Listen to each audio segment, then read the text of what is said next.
प्रदेश के नगर विकास एवं ऊर्जा मंत्री श्री A.K. शर्मा ने कहा कि माननीय प्रधानमंत्री जी के आशीर्वाद से माननीय मुख्यमंत्री योगी आदित्यनाथ जी के नेतृत्व वाली प्रदेश की योगी सरकार के दूसरे कार्यकाल में उत्तर प्रदेश के इतिहास में ग्रीष्म ऋतु के दौरान मांग के अनुरूप सर्वाधिक विद्युत आपूर्ति की गई।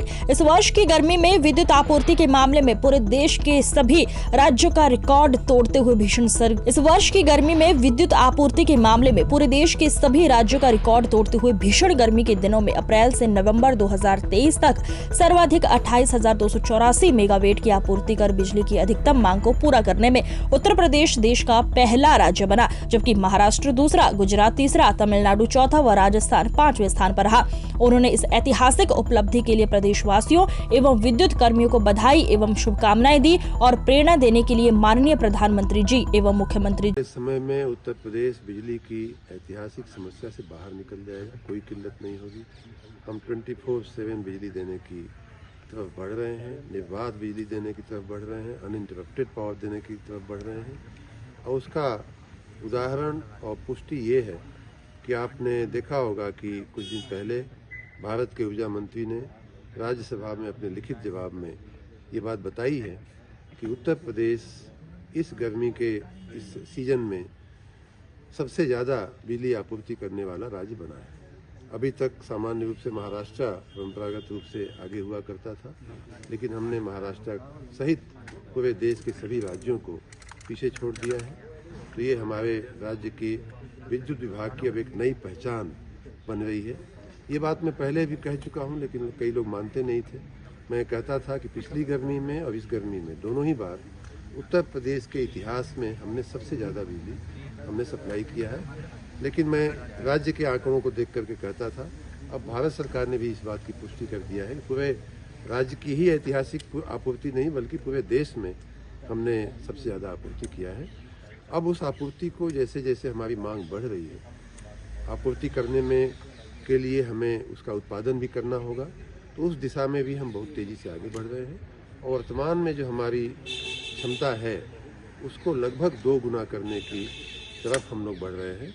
2 गुना इस प्रकार से होगी कि आपने सुना होगा कि 800 मेगावाट के दो पावर प्लांट ओबरा डी में लगाने के लिए हमने NTPC के साथ करार भी कर लिया है और उसकी मंत्रिमंडल से मंजूरी मिल चुकी है। हम लोग उसमें आगे बढ़ रहे हैं। उसी प्रकार NTPC के ही साथ अनपरा में उसी प्रकार की 800 मेगावाट की 2 सुपर क्रिटिकल यूनिटें हम अनपरा में भी लगाने के लिए आगे बढ़ रहे हैं। तो 3200 मेगावाट ये हो गया। साथ ही जवाहरपुर में हमारी 2 यूनिटें आने वाली हैं 660 की, और पनकी भी हमारा बहुत जल्द पूंजीकृत हो जाएगा। इन सब प्रयासों की शुरुआत और फलश्रुति जो है वो ओबरा सी में हुई है, जिसमें 660 मेगावाट का उत्पादन पूरी क्षमता के साथ उत्पादन परसों शुरू हो गया। 660 क्षमता का मतलब होता है कि लगभग हमारे राज्य की वर्तमान उत्पादन क्षमता का 10%। तो जो हम डबल करने की बात कर रहे हैं उसमें 10% हमने ऑलरेडी कर लिया है। आने वाले कुछ ही महीनों में लगभग हम 1.5 ही कर लेंगे और उसके कुछ महीनों में हम 2 गुनी की तरफ आगे बढ़ जाएंगे। तो प्रधानमंत्री जी के आशीर्वाद से, माननीय मुख्यमंत्री जी के नेतृत्व में मुझे आशा ही नहीं पूर्ण विश्वास है कि उत्तर प्रदेश को हम बिजली की समस्या से हमेशा के लिए निकाल लेंगे। उसमें एक चीज़ और जोड़नी पड़ेगी कि हम जहाँ एक तरफ उत्पादन बढ़ा रहे हैं, न सिर्फ तापीय स्रोतों से बल्कि सौर ऊर्जा से, बायोफ्यूल से, हर तरह के स्रोतों से हम अपनी उत्पादन क्षमता को बढ़ा रहे हैं। साथ ही हम जो हमारी आधारभूत संरचना है जिसमें बिजली जाती है, जो तार हमारा है, खंबे हैं, जो हमारे ट्रांसफार्मर हैं, उनको भी सुदृढ़ करने के लिए हमारी बहुत महत्वाकांक्षी योजना इस समय चल रही है। आपको मैंने पहले भी बताया था कि लगभग 17,000 करोड़ रुपए की RDSS योजना चल रही है, जिसमें गांव-गांव, गली-गली, शहर-शहर तार जो जर्जर हमारे हैं, खुले हैं, उनको बदलने का कार्यक्रम चल रहा है। साथ ही बिजनेस प्लान के लगभग 5,000 करोड़ रुपए के काम चल रहे हैं।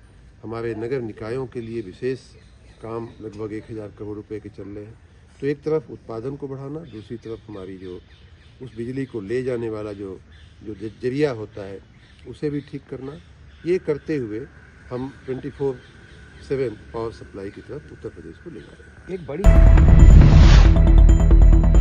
आज की खबरों में बस इतना ही। देखते रहिए यूपी न्यूज एक्सप्रेस। नमस्कार।